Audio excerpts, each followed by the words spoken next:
Começando o nosso trabalho de hoje, 3 de agosto de 2016, hoje ao vivo com o pessoal do Pautal, com os nossos amigos de 12, 13 anos juntos, né, pessoal? Estávamos fazendo um apanhado minutos antes da gravação sobre a questão do suicídio, sobre a questão da importância de nós informarmos e esclarecermos as pessoas da vida espiritual, não absorvermos, não é, esse tipo de conhecimento e reter para nós, porque me lembra muito, sabe o que, gente? A parábola é do bom semeador. E não só, a parábola dos talentos. Então são duas parábolas que caminham conosco nessa conversa. Uma pelo talento que foi escondido lá, né, assim, bem pão duro, bem avarento, abriu um buraco no chão, botou ali escondido, ele não fez multiplicar. E o do semeador, semearmos em terrenos fortes. Ora, nós primeiro vamos dividindo nossos talentos e depois a semente foi jogada. Mas o importante é que a semente foi jogada, que depois que essa semente seja jogada no terreno mais forte ou menos forte, né? Terreno profundo, isso vai ser entre quem recebeu. Importante que nós façamos nosso trajeto de vida com a consciência de quem cumpriu o seu dever. Porque o cumprir o nosso dever está muito mais além do que aquilo que a gente demonstra. Nós temos demonstrações óbvias que as pessoas são humanas e que elas podem falir, que muitas vezes elas podem ter uma imagem que não é aquilo que é. Mas independente disso, são filhas de Deus e que merecem tanto quanto o nosso amor. O nosso caminho com a Dona Ivone é conhecer ela e conhecer espíritos de todo tipo. Nós já começamos esse caminho com devoção invisível, porque nós vamos conhecer benfeitores, nós vamos conhecer obsessores, nós vamos conhecer espíritos medianos, ou seja, a vivência da Dona Ivone pode andar a par e passo com o céu e o inferno, vocês não acham? E que não contradiz a realidade doutrinária. Porque, como dizia nos bastidores, ela é um espírito muito severo, muito austera nas suas colocações, às vezes até exagera, mas é a sua postura, do seu caráter, até porque ela se tratava com severidade, né? E que, sinceramente, era até certo, né? Pela necessidade que ela tinha e pela necessidade que nós temos também. Quando Jesus nos chama de não pretender tirar a trave do olho do nosso irmão sem tirar o argueiro do nosso. Então, é uma questão de trabalhar-nos a nós mesmos no intuito de depois ajudar o outro. Então, vamos lá. Continuando a leitura do livro Recordações da Mediunidade. Se vocês acompanharam os áudios que foram gravados, a Dona Ivone, eu vou voltar um pedacinho aqui, sabe por quê, gente? Só um pedacinho, porque os últimos 15 minutos dos últimos 2 áudios não estavam saindo. Então, vocês estavam sem saber o que estava acontecendo. Certo? Então, eu vou pegar de novo o fio da meada. Eu acho mais justo assim, porque eu acho que estava com problema no PC do Dudu. Os últimos 15 minutos nunca estava indo. E a Maria tinha me assinalado isso. Então, a Dona Ivone, ela vai contando suas características como pessoa nessa lembrança que ela tinha da reencarnação dela. Tanto que o capítulo se chama Reminiscências de Vidas Passadas. Então, ela diz assim que o Charles chegou a ter uma postura assim, muito severa com ela, de se impor com ela, ao modo de dizer assim, não deixarei que esqueça certos episódios por ti vividos na anterior existência, porque será o único meio de te fazer refletir para a emenda definitiva. Não te pouparei os sofrimentos daí advindos. O que poderei fazer é ajudar-te a suportá-los com firmeza de ânimo. Isso eu farei. Então Charles tinha mesmo essa postura assim muito severa, perdão, porque uma coisa somos nós desencarnados. Muitos de vocês eram uma florzinha de maracujá, um docinho de maracujá, o doce mais doce que é o doce de batata doce, né? Desencarnado por quê? Porque livre da matéria, estando em contato com os espíritos benfeitores, nas escolas, não é? Estudando, cantando, e ali na confraternização, nós conseguíamos, né, tirar a luz que nós temos de nós. Então, o nosso lado sombra, dizendo assim, nosso lado sombra, não ficava assim muito evidente, mas a gente tinha dificuldade, claro. Só que existe uma questão. Quando o espírito reencarna, ele está mergulhado na matéria. A matéria, de uma certa forma, o que é que a matéria faz? Inibe o espírito, não é assim? Obscura ele, tapa, como se fosse assim. Você sabe como eu gosto de uma analogia? Eu gosto de usar o cavalo. Mas o cavalo aí nem é aquela analogia de mediunidade não, tá? O cavalo, ele anda, tá? Mas ele tem o olho dele tapadinho aqui, não tem? Tem aquele negocinho que tapa as laterais do cavalo? Para que ele possa ter uma visão direta. Mas ele tem a visão dele limitada. Ele não consegue ver ao profundo. Viseira se chama, Maria? Então ele tem aquela visãozinha ali limitada. Ele não vê com aquela abrangência.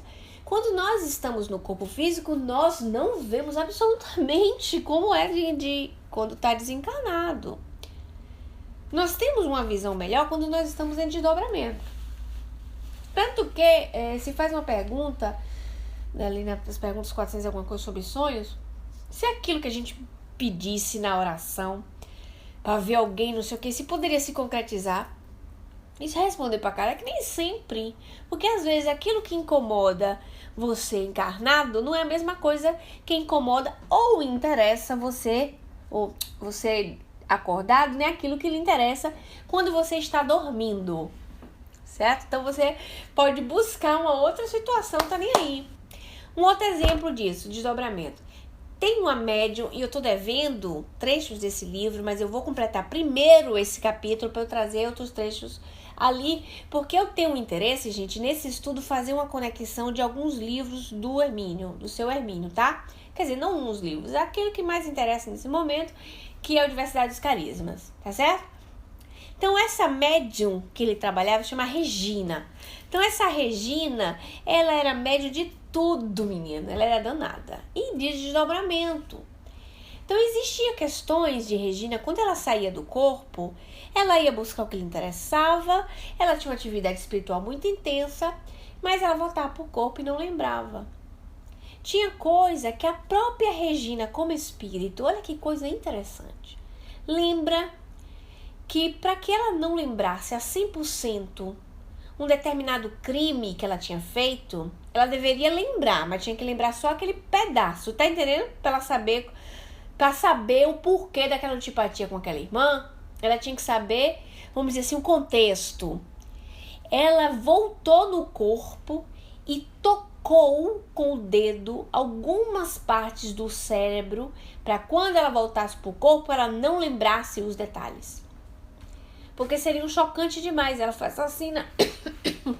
Ela tinha matado os 2 sobrinhos, né? Duas criancinhas. Então, ela apagou na memória dela justamente aquilo que ela não tinha que lembrar, que era o ato do crime, mas ela intuía que ela tinha feito o crime, vocês entendem? Então, quando nós estamos no corpo físico, nós temos uma limitação. Isso é real. Ora, nós fazemos um certo planejamento reencarnatório. Quem é de acordo que se faz planejamento reencarnatório? Então, tá bom.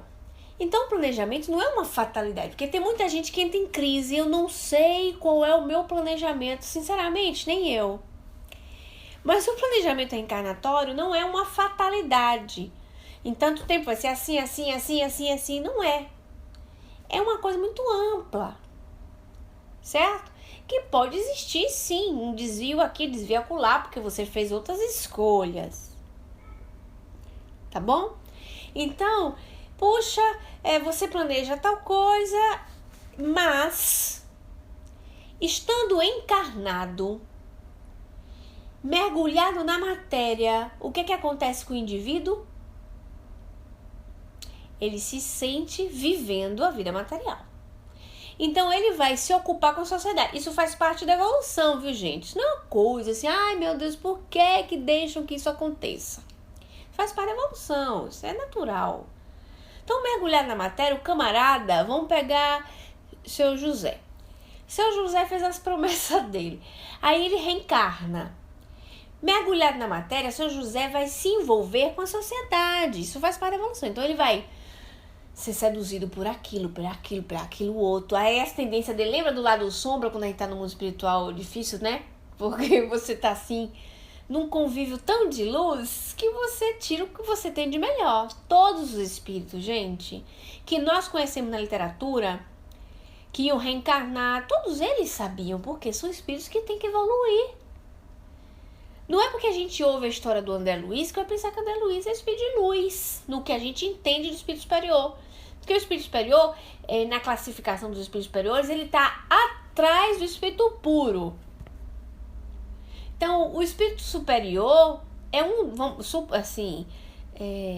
um degrau antes, tá bom?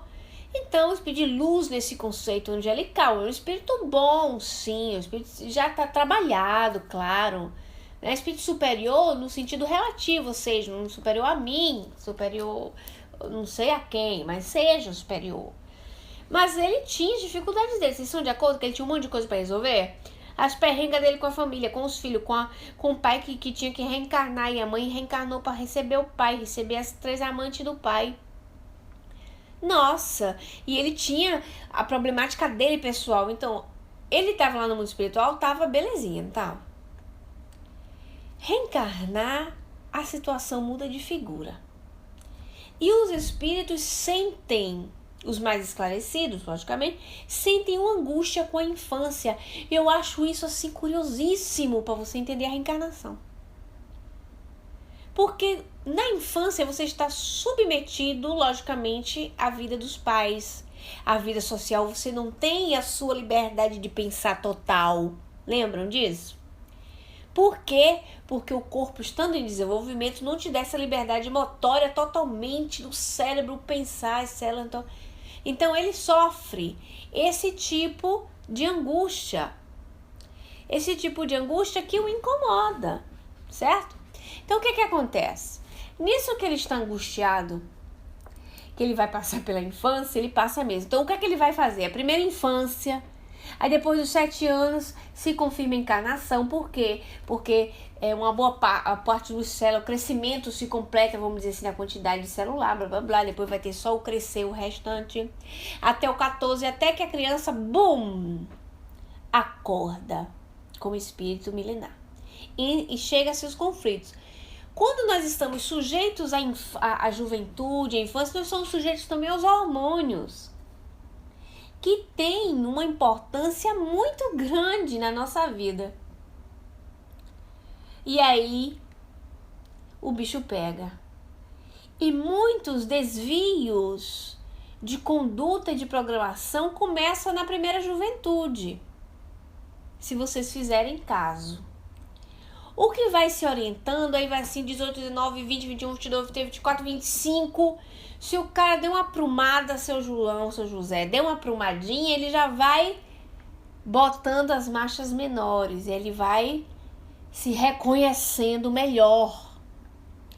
Com 30, ele já não fica com tanta submissão dos hormônios também. Então, ele já não sente tanta pressão. E ele também já teve uma estabilidade melhor, porque ele já terminou o período de escola, então é diferente, por isso que tem uma maturidade diferente aos 30 anos. Então, gente, existe esse peso, como eu tô falando, aí chega a maturidade, é diferente. Então, se vocês observarem, inclusive em personagens, eu gosto muito de biografia, tá? Então eu tenho uma tendência, eu fico pensando se eu sou uma grande fofoqueira, cá pra nós, porque não é possível gostar tanto de biografia assim. Então eu adoro a vida dos outros, né?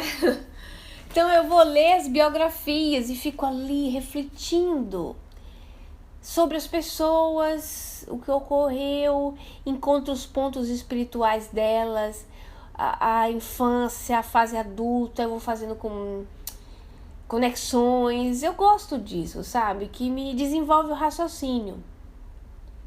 Então eu percebo, por exemplo, em figuras até que marcaram a história e que depois viraram grandes nomes, somente no cristianismo, as maiores coisinhas que eles tinham aprontado era na juventude, na primeira juventude.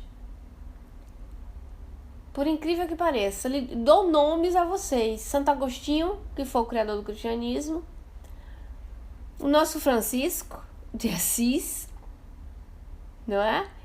Tem mais, é porque agora eu lembro. É Paulo de Tarso. Você vê a história desse povo e depois diz assim, puxa vida, como é que pode? Então não é que... Aí o que é que vai modificar aí? A questão da índole, porque a pessoa vai se aprumando ali, vai se reconhecendo, vai sendo chamado de novo.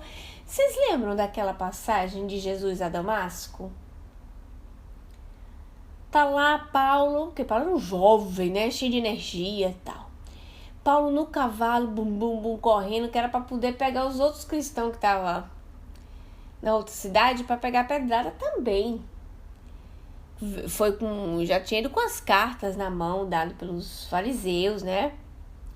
Lá da igreja, para poder pegar e tal. E tá ele lá no cavalo e Jesus aparece para ele, né? E tem uma parte do livro Paulo e Estevão que é o que me leva a refletir sobre isso. Quando Jesus está correndo lá, e lá no livro, no Paulo e Estevão, quando Paulo apedreja a Estevão junto com todo mundo ali, né, comandando aquela coisa, diz que vem Jesus receber Estevão pessoalmente. Jesus foi retirar Estevão. Então, enquanto Estevão estava agonizando no corpo e na retirada do espírito de Estevão, Jesus olha para Paulo. E no que ele olha para Paulo, olha com um olhar assim, triste. Você imagina aquele olhar e diz assim, meu filho, o que é que você está fazendo? Não era bem isso, não é? Sabe aquele olhar e diz assim, um amigo desviado? Eu fiquei imaginando, né? E daquela olhada, é quando Estevão intervém. E diz assim, diz para Jesus, já em espírito, né? Porque ele estava ali agonizando, a gente sabe que o espírito está se destacando. E diz para Jesus, assim, não me lembro totalmente, mas eu vou dizer mais ou menos para vocês. Diz para Jesus, assim, que, olha, Senhor, vai ser um grande trabalhador da nossa causa, né? Olha a energia que ele tem, se desfocar daqui, pontar pro lado de lá e ficar jogando nosso time, vai ser um grande trabalhador. Mas eu achei interessante o olhar do Cristo para Paulo, né? O olhar nesse sentido, como eu dizia para vocês. Então, quando ele chega para Paulo cai do cavalo, ele fala, Saulo, Saulo, por que me persegues? Ora, gente, Jesus, para chamar Saulo diretamente pelo nome, ele estava fazendo uma rechamada na consciência de Paulo, ou de Saulo. Vocês concordam que depois virou Paulo? Tipo assim, vamos supor que a Maria está no transe e ela não me reconhece. Maria, ô Maria, Maria... Ela diz assim, oi Ju, não tem isso? Você já viu em filme, um monte de coisa? A pessoa chama pelo nome para poder a pessoa tomar aquela aprumada e voltar na consciência. E Jesus fala, Saulo, Saulo, por que me persegues? Aí a luz de Jesus cai, aquela coisa que a gente já sabe. E ele fala, Senhor, quem és? Ele já chamou de Senhor, né? Mas isso estava no inconsciente de Paulo, ele não lembrava, porque ele estava mergulhado na carne, gente. Vocês já pensaram você esquecer de Jesus? Que prova, né? Por isso que eu digo para vocês, olha que prova que a pessoa passa. O esquecimento.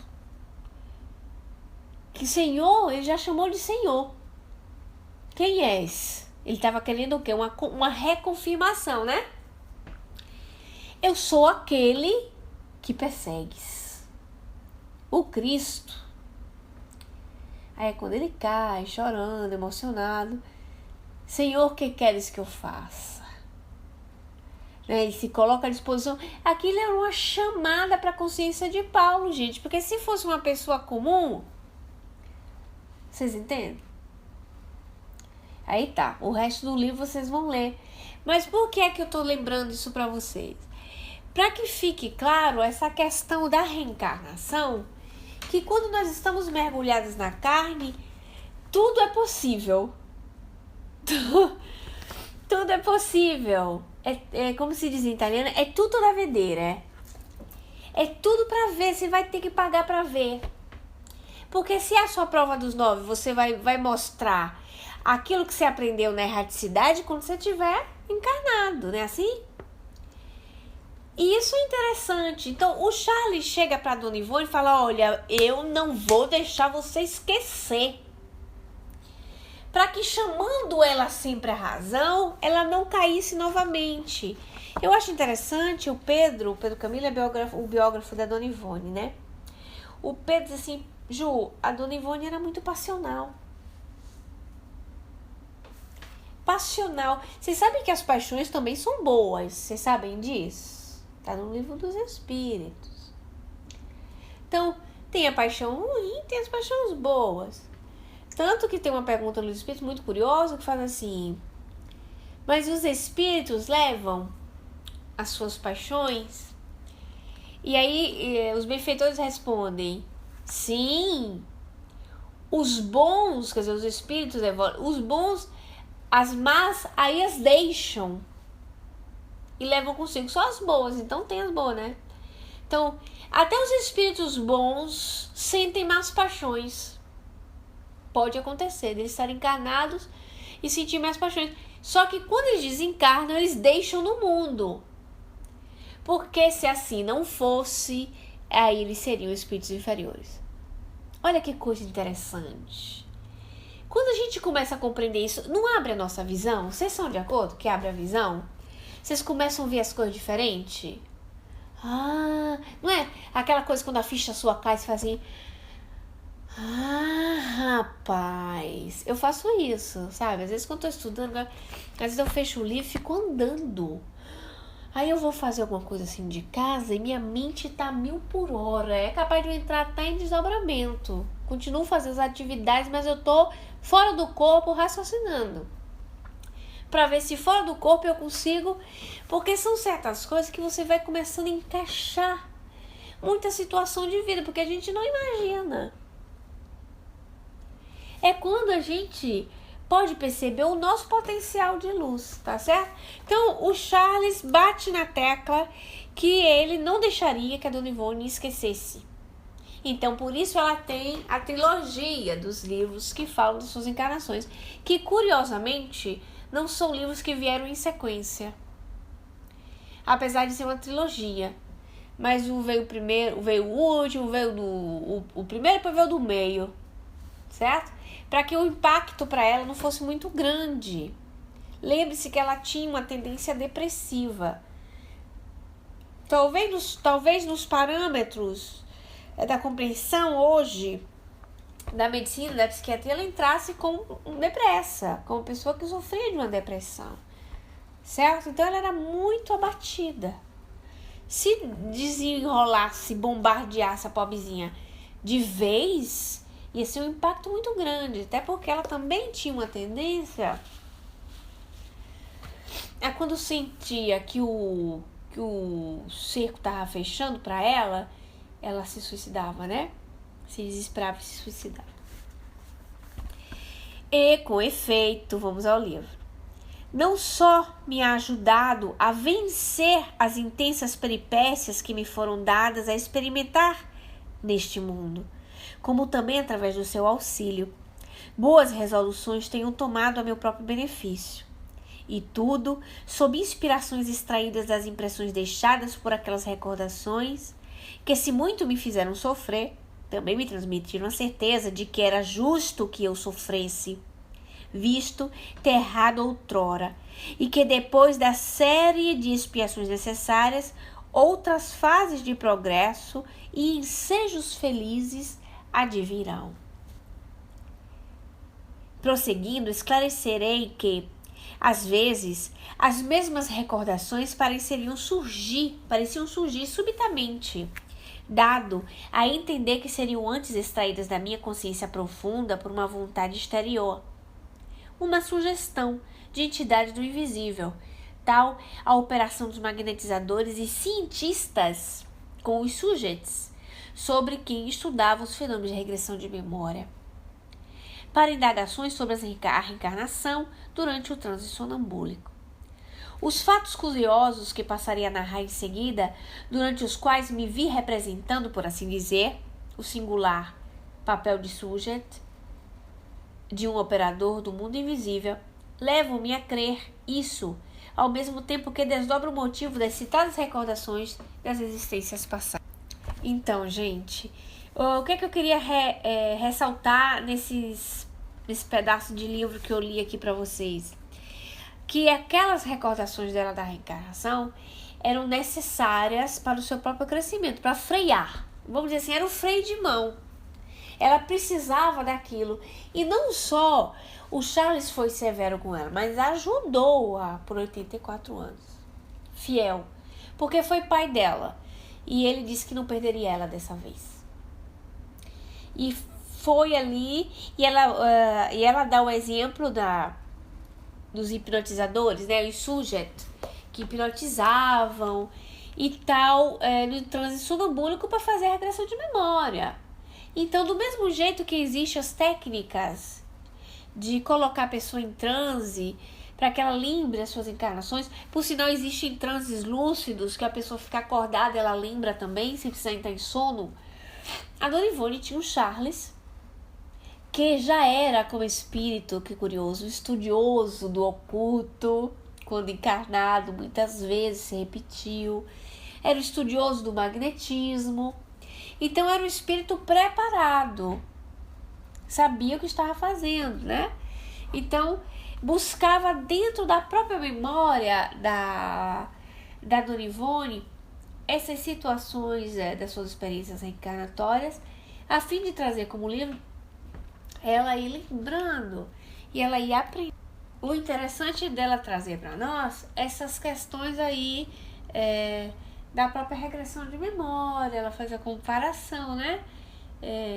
Que são fatos atuais. Então, por que ela traz essas comparações? Porque não é uma coisa anômala, tá bom? Então, aqui ela começa.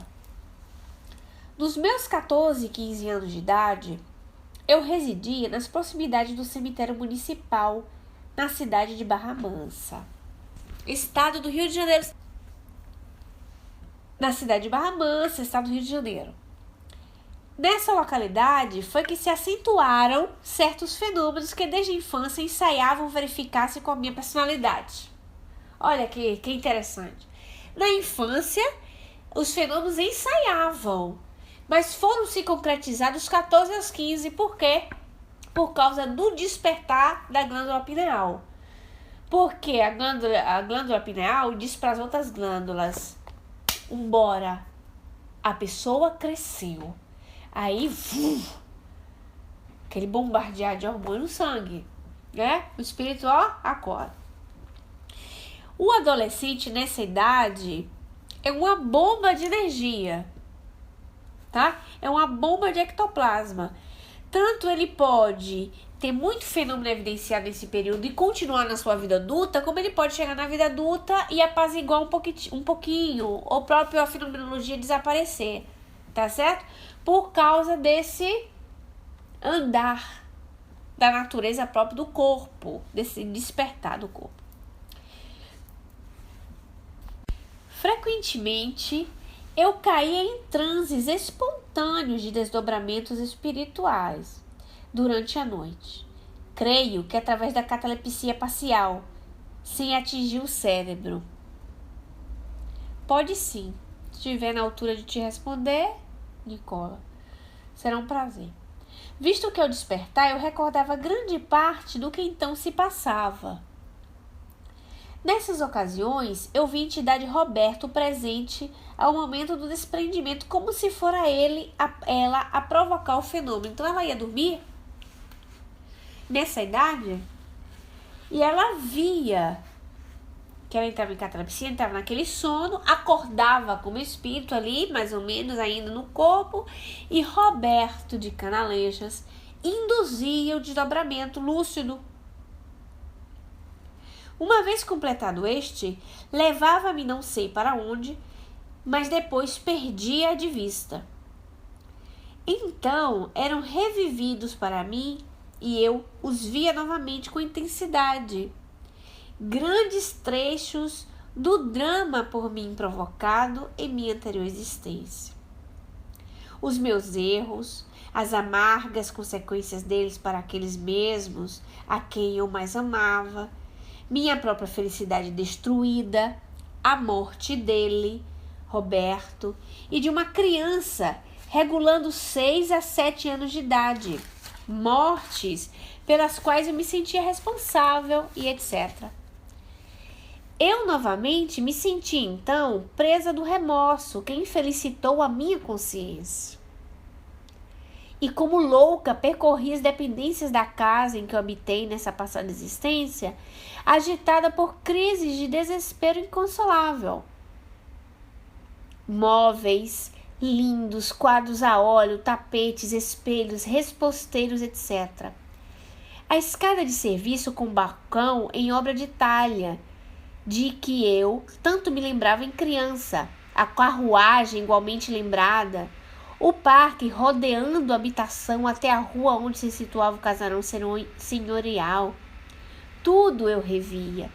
Habitava novamente o mesmo lar antigo que fora meu, aquele lar no qual tantas e tão desesperadoras saudades eu sentia na infância, enquanto a sequência das ocorrências prosseguia, como se extraída por outrem da minha consciência profunda, até me conduzir a um campo santo, onde eu procurava um túmulo, por entre lágrimas de desespero, coberta de luto e com véus negros na cabeça, acompanhada de meu pai, ou seja, o próprio Charles. Que túmulo, porém, seria esse? Então, durante os transes, eu sabia que se tratava do túmulo dele próprio, Roberto. O túmulo da criança de 6 anos, talvez o mesmo onde eu própria fora sepultada outrora. Era um grande jazido, rendilhado em mármore, túmulo rico, apresentando excessos de detalhes ornamentais, o que me fazia considerá-lo de mau gosto, rodeado por uma grade de ferro. Entrava-se por um pequenino portão para se atingir o monumento. Havia inscrições e até versos no mármore, não só sobre a lousa principal, como nas laterais. Eu me debruçava sobre ele em espírito, relia os versos e chorava em desespero. Muito comovedor, não é? Então, pessoal, o Roberto induziu o desdobramento. Ela desdobrava.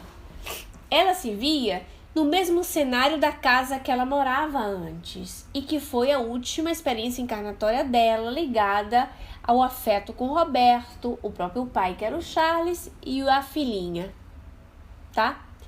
Por causa do seu desvio, foi que ela se suicidou, tá certo? Porque ela deixou o marido, se sabe que ela deixou o marido, a filhinha correu atrás de uma grande paixão.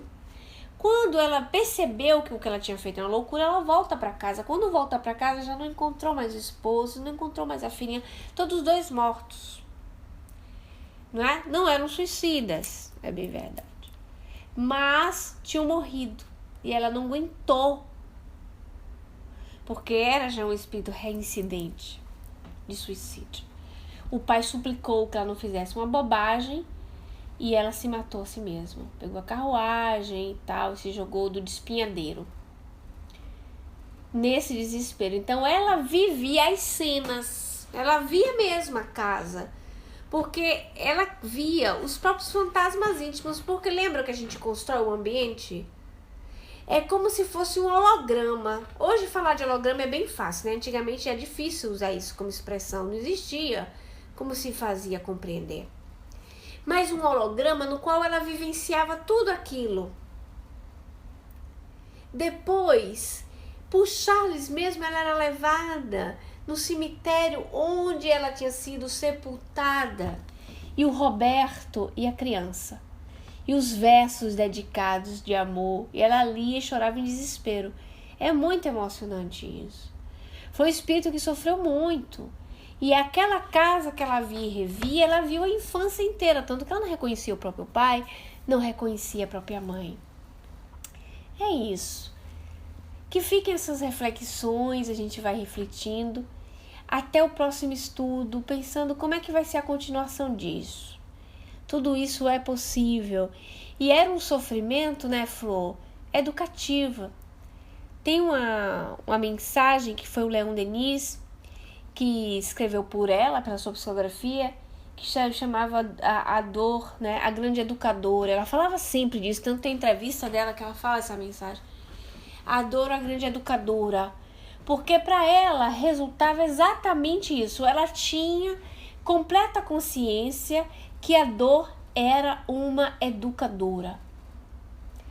Então, exatamente, a Flor colocou ali pra gente. Imagina a força que ela fez pra não se suicidar de novo. Não é, Flor?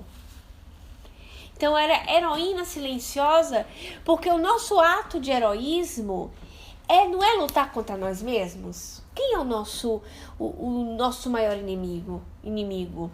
Não é? Somos nós. Quando nós vemos os heróis na televisão, ele combate o mal, lembra? O mal, o inimigo da sociedade, não sei o quê. No contexto verdadeiro, nós somos heróis de nós mesmos, porque a gente combate a nós mesmos. E é dificilíssimo superar as nossas próprias dificuldades. E ela conseguiu heroicamente. E conseguiu com o apoio dos amigos que ela construiu, gente. Porque nós estamos falando de Roberto de Canalejas, nós estamos falando de um Dr. Bezerra de Menezes, nós estamos falando do espírito Charles, que foi seu pai, né? Ele colocou esse nome. Ela colocou o nome assim para ele. Mas nós estamos esquecendo de todo o resto que compõe a sociedade espiritual no qual a Dona Ivone convivia. A Dona Ivone tinha os melhores amigos, obsessores de outras pessoas. Espíritos suicidas no qual ela orava por eles e que viraram amigos dela. Então, existia uma sociedade comum grande de espíritos simples, de espíritos que a gente pode classificar como espíritos inferiores na classificação da evolução. Só que o fato dela ser suicida, como está dizendo o Elcio, serviu de aprendizado para ela, não serviu? De escola de aprendizado, porque ela ficou, vamos dizer assim, calejada. E as pessoas que aprendem nos seus próprios erros, elas têm mais sustentação quando aprendem, né? Porque ela passou por aquilo, ela tem até mais experiência do que aquele que não vivenciou. Só no mundo material, viu, gente? Tô falando. Pela dor material. Então, ela vamos supor, uma pessoa assassina, que ela muda de polaridade, gente. É difícil a gente usar essa expressão sem tremer todo mundo por dentro. Mas Paulo era um assassino e hoje nós o amamos, não é verdade? E uma pessoa que muda a sua polaridade sincera, tá? Não tô dizendo tapiação, não. Ela não vai ter muito mais credibilidade de dar testemunho. Eu acho interessante a igreja evangélica que ele diz isso. Pega a pessoa que se transformou e bota para dar testemunho. Vocês já observaram? E ela conta o quanto aquela transformação melhorou a vida dela. Então é como se ela tivesse uma determinada credibilidade, né? De dizer, olha, eu consegui, você há de conseguir também. Tem mais respaldo. É que a gente aprendeu a santificar as pessoas para aquilo que elas não fizeram de erro, né? Ah, não, é puro, as pessoas são puras porque não fez sexo. Que bobagem! Quer dizer, a pessoa que faz sexo é impura? Conversa fiada de igreja católica, né? Que a gente engoliu isso por séculos. Então, faz parte da evolução do indivíduo e é nos erros, infelizmente, né, porque a gente podia ter evitado, mas nos erros a gente também aprende e a gente também evolui. Tanto que na parábola do filho pródigo, o pai ama igualmente, seja o filho que ficou ao filho que voltou, né? Que fica essa reflexão para nós. Então eu convido vocês para fazer uma prece conosco. Quem pode fazer a prece para mim, por favor?